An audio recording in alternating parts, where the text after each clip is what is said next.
sampaikan kaitannya pembahasan balik dan sebagainya. Yang tadi belum saksi ditanyakan, untuk komposisi balik Pak, apakah Bapak mengetahui siapa yang menjadi ketua balik, kemudian siapa menjadi anggota balik? Saya cuma tahu Pak Taufik. Pak Taufik? Ya. Bapak mengetahui Pak Taufik selaku apa Pak?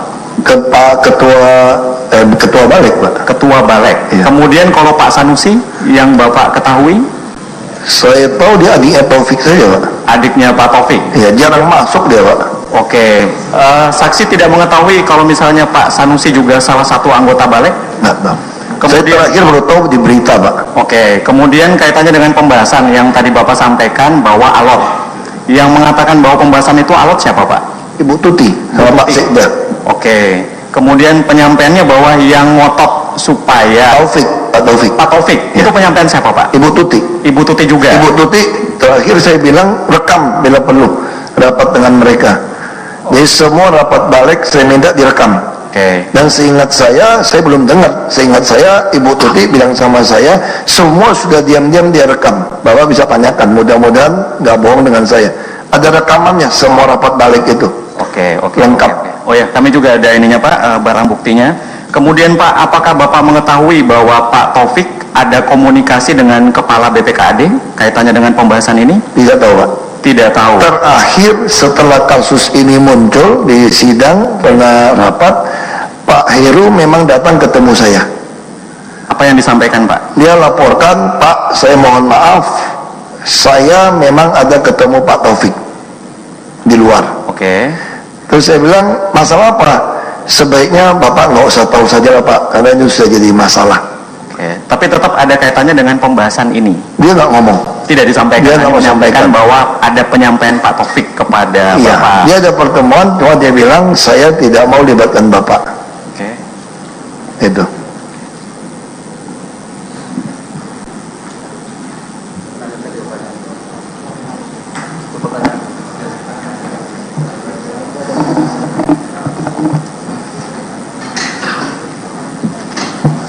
Pertanyaan untuk Pak Gubernur, Pak Ahok. Saya ingin menanyakan terhadap aset-aset infrastruktur yang telah dibangun oleh pengembang, ya. Itu kemudian apakah dijadikan sebagai barang inventaris milik daerah? Itu resmi masuk aset daerah. Aset daerah ya. Tapi setelah menggunakan appraiser resmi dari anggota MAPI.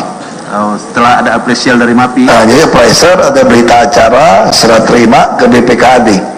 Jadi yang tahu teknis penerimaan ini semua di BPKAD. Dan itu tercatat resmi di penambahan aset daerah. Dan jika ada penerimaan dari barang inventaris milik daerah tersebut, apakah menjadi pendapatan asli daerah akhirnya?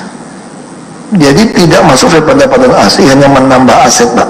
Menambah aset. Ya, karena bukan masuk sebagai uang. Sebagai uang ya. Barang. Misalnya salah satunya ada pembangunan rusunawa. Ya. Pasti tentunya di kemudian hari akan ada pembayaran terhadap rusunawa tersebut dari warga. Itu masuk ke dalam. Oh, itu langsung masuk ke Pemda. Langsung pendapatan daerah ya. Pemda. Cukup aja. Silakan penasihat hukum.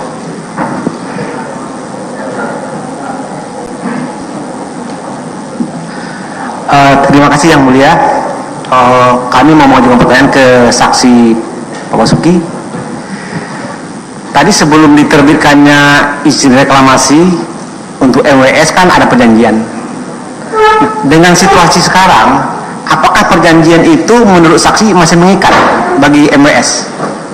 Ya kalau menurut saya masih, karena belum dibatalkan izin oleh Kepres.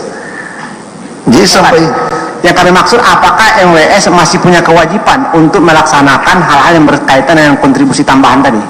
Ya kalau nanti ini dijalankan tetap berlaku Pak. Perjanjiannya saya menerbitkan izin reklamasi pelaksanaan itu berdasarkan perjanjian dua pihak.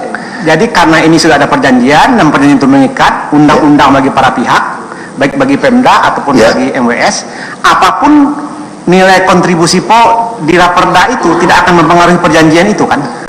Iya kan, makanya saya karena Perda itu kan tidak berlaku surut. Enggak Pak. Jadi Perda itu menguatkan. Kecuali Perda itu, makanya mereka menurut saya, kalau Perda ini mengatakan jadi 5% atau 0, ya. Nah ini perjanjian bisa masalah. Makanya kenapa saya katakan eksekutif kalau ini dibatalkan oleh Perda, berarti ini kerugian kepada Pemda DKI. Itu yang saya katakan kenapa anggota DPRD, kenapa saya begitu marah waktu saya dengan Ibu Tuti, bukan mau dapat uang buat DKI, buat rakyat, kenapa kok malahan mau menghilangkan perjanjian yang sudah disepakati oleh pengusaha. Dan pengusaha kan suka nih, dia bayar, dia bangun, tidak ada satupun. Makanya saya katakan, mohon maaf, saya kenal Pak Arisman ya, saya bilang saya sangat tersinggung kalau ternyata Anda terbukti di pengadilan menyuap untuk menghilangkan pasal ini. Saya betul-betul tidak terima. Berarti kalian tidak berdasarkan business like. Kita membuat perjanjian dengan asas saling percaya, saling ikhlas, memberikan kontribusi. Cukup. Itu yang saya maksud, Pak. Cukup. Sekarang ke Pak Suni, hanya singkat saja. Tadi saksi Suni ada sampai 5 kali menyebut terminologi paguyuban. Sebetulnya yang ada maksud dengan paguyuban ini apakah suatu badan hukumkah, entitas hukumkah, atau bagaimana? Bukan, sepengetahuan saya perusahaan-perusahaan yang mempunyai izin reklamasi ini menamakan dirinya sebagai paguyuban, sehingga kalau berkomunikasi dengan pemerintah daerah itu lebih jelas secara bersama. Pernah ada komunikasi secara tertulis atas nama paguyuban? Tidak pernah, setahu saya tidak pernah, Pak. Terus saya tahu saksi yang menjadi ketua paguyuban siapa? Tidak tahu, Pak, saya.